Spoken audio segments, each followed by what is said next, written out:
গতকাল ছিল গণেশ চতুর্থী। প্রত্যেক বছরের মতো এবছরও গণেশ পুজো হয়েছে ছোট্ট করে ঘরোয়া মতো। ইচ্ছা থাকলেও অনেক সময় অনেক কিছু করে ওঠা যায় না।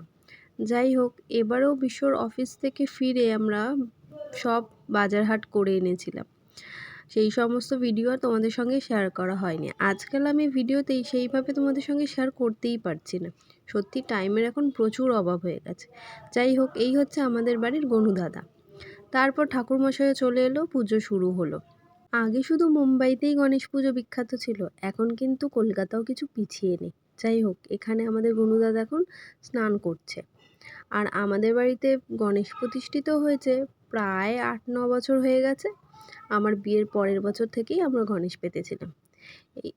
এবারে তো পুজো একদম দোরগড়ায়, একটার পর একটা পুজো লেগে যাচ্ছে। যাই হোক, আমাদের গনুদাদাকে এই ধুতিটা পরে কেমন লাগছে কমেন্ট করে জানাতে ভুলো না। তোমাদের কাদের কাদের বাড়িতে গণেশ পুজো হলো সেটাও কিন্তু জানাতে একদম ভুলো না। যখন আমরা বাজার করতে বেরিয়েছিলাম দেখলাম প্রচুর জনের বাড়িতে এখন গণেশ পুজো হয়। যখন আমরা গণেশ পুজো শুরু করেছিলাম এতখানিও দেখিনি। তবে দিন বাড়ছে আর সব বাড়ি বাড়ি, সব পাড়ায় পাড়ায় কিন্তু গণেশ পুজো হচ্ছে। আর কাল যখন আমরা বেরিয়েছিলাম বিকেলে একটু, দেখি যেন দুর্গাপুজোই লেগে গেছে, এত ভিড়।